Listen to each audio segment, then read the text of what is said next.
Dear students, आज हम class 8 के हिंदी सब्जेक्ट का तीसरा चैप्टर पढ़ेंगे, बस की यात्रा। इससे पहले की वीडियो में हम पेज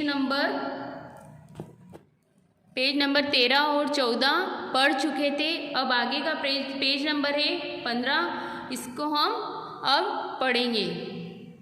बस सचमुच चल पड़ी और हमें लगा कि यह गांधी जी के असहयोग और सविनय अवज्ञा आंदोलन के वक्त अवश्य जवान रही होगी।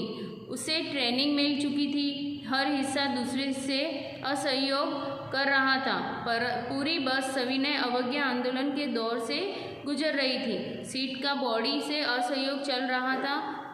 कभी लगता सीट बॉडी को छोड़कर आगे निकल गई, कभी लगता था कि सीट को छोड़कर बॉडी आगे भागी जा रही है। 8-10 मील चलने पर सारे भेदभाव मिट गए। यह समझ में नहीं आता था कि सीट पर हम बैठे हैं या सीट हम पर बैठी है। एकाएक बस रुक गई।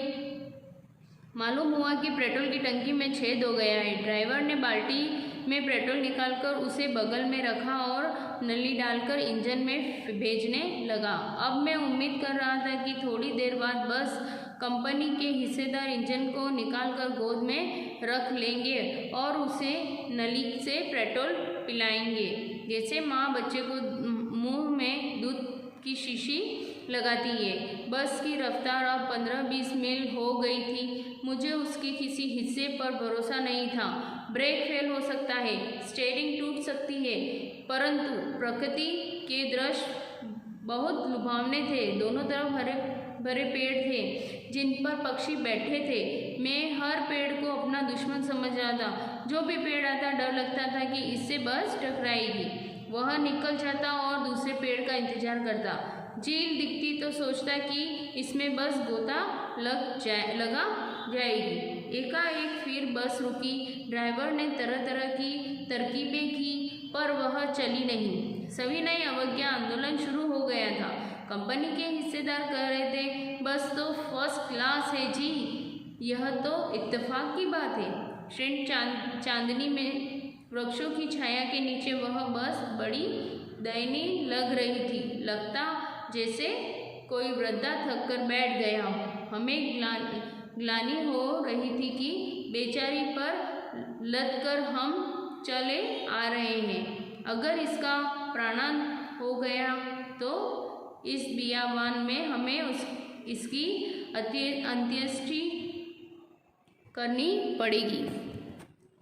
हिस्सेदार साहब ने इंजन खोला और कुछ सुधारा। बस आगे चली। उसकी चाल और कम हो गई थी। धीरे धीरे वृद्धा की आंखों की ज्योति जाने लगी। चांदनी में रास्ता टटोलकर वह रेंग रही थी। आगे या पीछे से कोई गाड़ी आती दिखती तो वह एकदम किनारे खड़ी हो जाती और कहती, निकल जाओ बेटी, अपनी तो वह उम्र ही नहीं रही। एक पुलिया के ऊपर पहुँचे ही थे कि एक टायर फिस करके बैठ गया। वह बहुत जोर से हिलकर थम गई। अगर स्पीड में होती तो उछलकर नाले की में गिर जाती।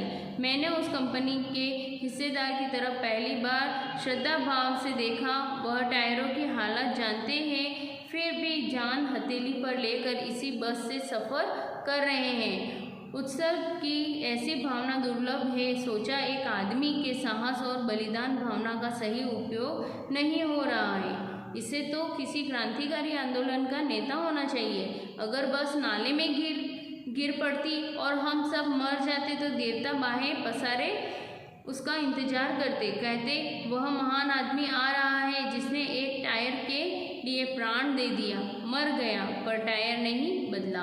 दूसरा घिसा टायर लगाकर बस फिर चली। अब हमने वक्त पर पन्ना पहुंचने की उम्मीद छोड़ दी थी। पन्ना कभी भी पहुंचने की उम्मीद छोड़ दी थी। पन्ना क्या, कहीं भी कभी भी पहुंचने की उम्मीद छोड़ दी थी। लगता था जिंदगी इसी बस में गुजारनी है और इससे सीधे उस लोक को प्रयाण कर जाना है। इस पृथ्वी पर उसकी कोई मंजिल नहीं है। हमारी बेताबी तनाव खत्म हो गए। हम बड़े इत्मीनान से घर की तरफ बैठ गए। चिंता जाती रही, हंसी मजाक चालू हो गया। धन्यवाद।